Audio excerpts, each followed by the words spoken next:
So we've oftentimes said for men that getting a handle on your sexuality, your ability to not objectify beautiful women, is like a rite of passage for the modern man, especially the man who is on the path to some kind of self-actualization, transcendence, individuation, as Carl Jung called it. But there's a few nuances that I want to discuss on this topic today. As someone who was raised in a very religious home, there was a lot of shame when having to do with any kind of sexuality.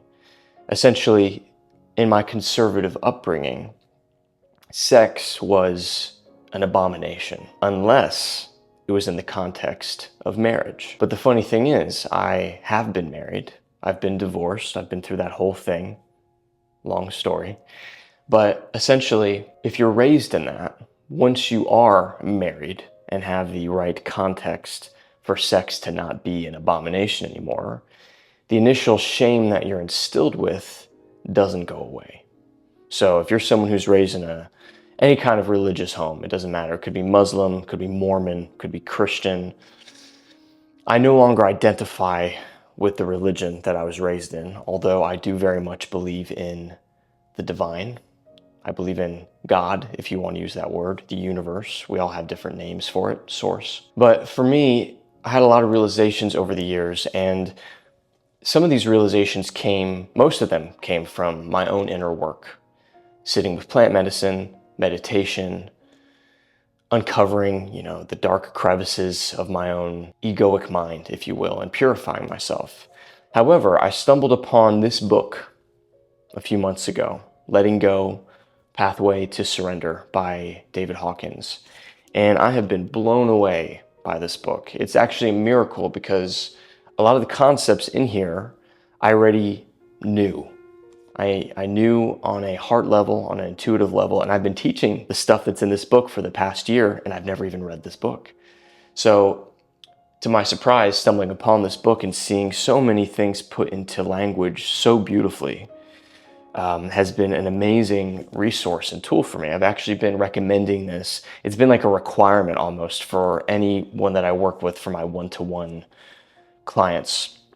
So all that being said, I'm not affiliated or anything. Check out this book when you get a chance. But so when it comes to sexuality, usually there are two issues. One of them is suppression. You start to build up a shadow.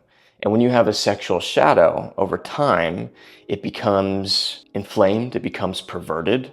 That's why a lot of times in religions like Catholicism, for instance, there's a priest and all of a sudden he's like touching little boys and people are so shocked. That is a man who has been repressing his sexuality his entire life and has not only built up a sexual shadow, but that shadow has become deeply perverted. And so now, all of a sudden, it manifests in him taking action in these ways that are an abomination, and everyone's shocked. And obviously there are degrees to this. So one of the most life-changing shifts for me, it wasn't when I quit pornography.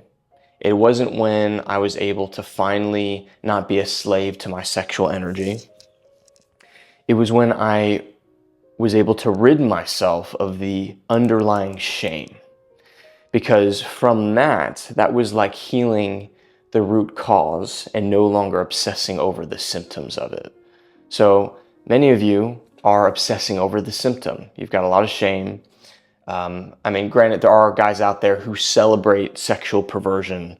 They love pornography. They think they love all these things, but if you were to take a microscope and look into the crevices of their soul and their heart, they're suffering a lot. Some of it might even be unconscious, but at some point those things will come to the surface and they will have to face the consequences of that. And that's not to strike fear, but it is just the reality of it. So that being said, many of you are obsessing over the symptom, but we need to look at the root. We've got to look at shame, because for me, there were periods of time where I was able to white knuckle getting a handle on my sexual enslavement, if you will, as far as pornography, being at the gym, seeing beautiful women. It really affected me. I had issues. I couldn't really be fully focused as a man with purpose because there was all this like sexual energy.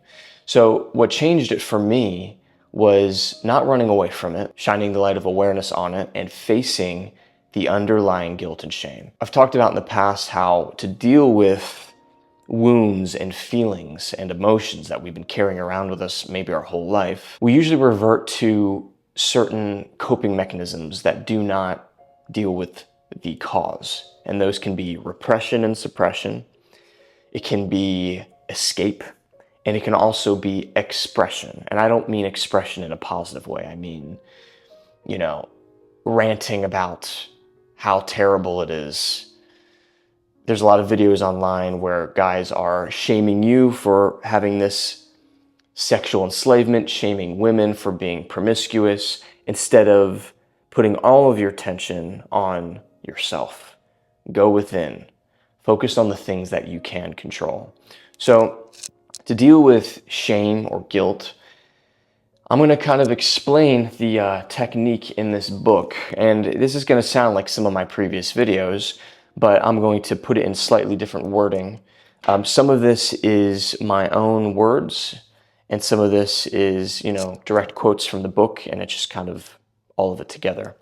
So the letting go technique. We surrender a feeling and therefore neutralize it by allowing it to be there without judging, condemning, or resisting it. We simply look at it, observe it, allow it to be felt without modifying it. With this willingness, the feeling will run out in due time. So specifically, we're talking about shame here, which perpetuates a lot of sexual addiction, a lot of perversion, things like that. Sometimes we must first relinquish the guilt or shame that we have related to a feeling, i.e., I shouldn't feel this lust, I shouldn't feel this anger, what's wrong with me? Feelings are not the real self. They are programs and patterns that come and go. The true self is divine. You can ignore thoughts. They are just endless rationalizations and stories that reinforce negative and untrue feelings or narratives. It is pointless to try and get rid of thoughts. Thousands or even millions of thoughts can be attached to one feeling. So the thing is, when you sit with a feeling and over time you begin to neutralize it by being with it, not resisting it, not judging it, not modifying it, it will eventually run out. And with that feeling being neutralized, all of the thoughts that are attached to it, all of the stories that are attached to it will also go away. So from a practical standpoint for me, when I stopped obsessing over, oh my gosh, I'm addicted to pornography, oh my gosh, I'm lustful, oh my gosh, I can't focus because I've got this untamed sexual energy within me, it would actually perpetuate the problem. I would have instances, I think as long as 6 months, there was a period where I was white knuckling, trying to force myself to not be a slave to this. But when I actually surrendered that and stopped resisting and been like, okay, this is where I'm at, and began to look at the shame. Where did the shame reside in my body? For me, it was usually in my gut. I remember being a kid, my mother, beautiful woman, but there was so much fear on her end. If ever there was a magazine that came in, and this is like in the 90s and stuff, if it was like, I was into video games when I was younger, back in Super Nintendo, Nintendo 64 era. If a magazine came in, a video game magazine, and there was a girl with like a little bit of cleavage, my mom would look through it first and take a Sharpie and cover in the cleavage. That's just one example. If ever I was like looking at a girl or something and she noticed it, she'd be like, what are you doing? There was just a lot of shame. This started at a very young age. And I understand because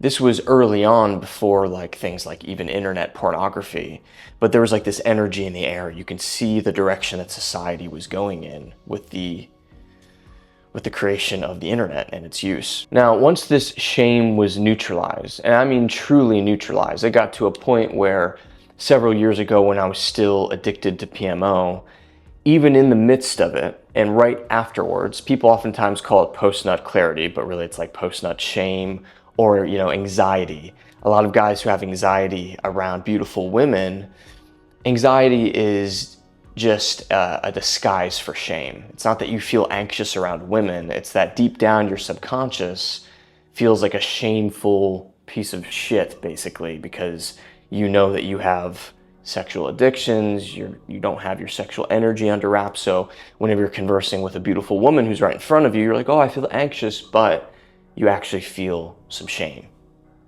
You don't feel grounded in who you are. You're not proud of who you are. But it got to a point all those years ago where even after participating in PMO, right afterwards, instead of feeling shame, there was this introspection. There was this curiosity of like, I genuinely feel like garbage right now. I feel tired. I feel less creative. I don't have as much motivation. And it would be like a similar feeling that if the night before, if I ate like a whole pizza or a whole cheesecake and my body felt terrible, there was this curiosity and this understanding of like, this is not good. I don't like feeling this way. I'm not optimized. Let me fix this so I can have a more optimized life. It was very matter of fact. It was a bit more logical, and it was also more self-compassionate. But whenever there's shame, it completely gets in the way. So when I read the chapter, I believe it's chapter 11 in Think and Grow Rich, probably 5-6 years ago now, and I had gotten rid of shame, I was able to really apply those things and understand, almost like if you get excited about a new diet or workout plan and you're like, oh, this makes sense. I'm going to cut out this food and I'm going to add more protein and I'm going to work out and then I'll get these results in my life. I'm excited. That's where the energy came from when getting my sexual urges and energy under wraps. It was, wow, think of how creative I'll be. Think of how much more motivation I'll have. Think of how much groundedness I'll have when I get this in order. And then it just sort of happened on its own. And there was this energy of enthusiasm and excitement. It wasn't that energy of shame anymore where I'd maybe go 6 months and, not look at pornography because I felt so bad. I'm like, I don't want to be a piece of shit. I want to be worthy of love. That energy was gone. And now it was, hey, think of who I could be. This is exciting. Think of the groundedness, the clarity, the ability to interact with beautiful women and actually see them on a deeper level, to see their soul, to see their heart, and not just their body. So when the shame was neutralized for me, that's when everything fell into place. So actionable step, I'm going to tell you, just like I do all of my clients, read this book. If you don't like sitting down in the stillness of a hard copy, get the audio version. The audio version of this is actually fantastic.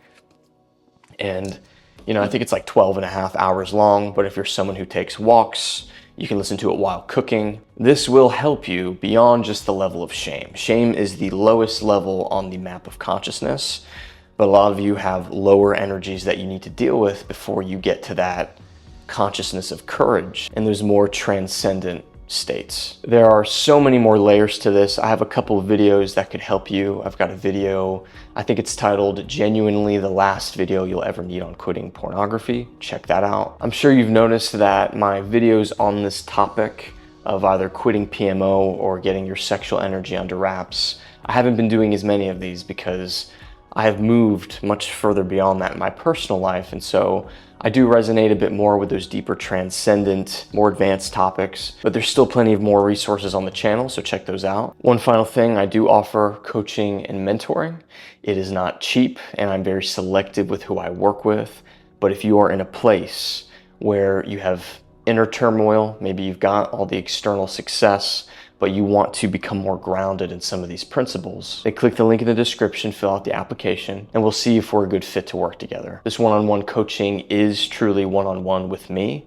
It lasts for several months, and I can only take on so many clients at a time. But if you feel an intuitive pull to invest in something like that, click the link in the description, fill out the application. In conclusion, I want to say to be patient with yourself as you work through these things. The self-improvement space, the spiritual community, when you consume content, especially on Instagram or whatever it might be, it seems like you should have everything together. But all of us are human beings. We all struggle with the same vices, the same demons, if you will. The antidote to a majority of these things is honestly self-compassion.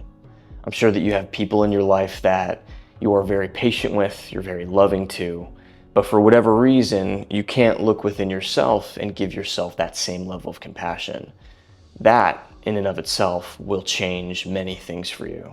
And you will start to make strides, you'll start to make progress, and it won't even be about the destination anymore. Because when you wake up every day and you can see that the condition of your heart is to transcend and to become better and to show up for your family and your loved ones and to make this world a better place, then if you slip up every now and then, right, or you're having issues, you will be able to zoom out and look at the macro. A huge percentage of the male population, especially in the West, they're just addicted to pornography and they don't have a handle on their sexual energy. But you have to look at the incremental progress. If you do something that you would normally deem as shameful, and then there's a moment of self-forgiveness, self-clarity, self-compassion, then that in and of itself is huge progress. And the problem is the ego thinks that if you get rid of guilt and shame, that you'll never actually change. But it's the furthest thing from the truth.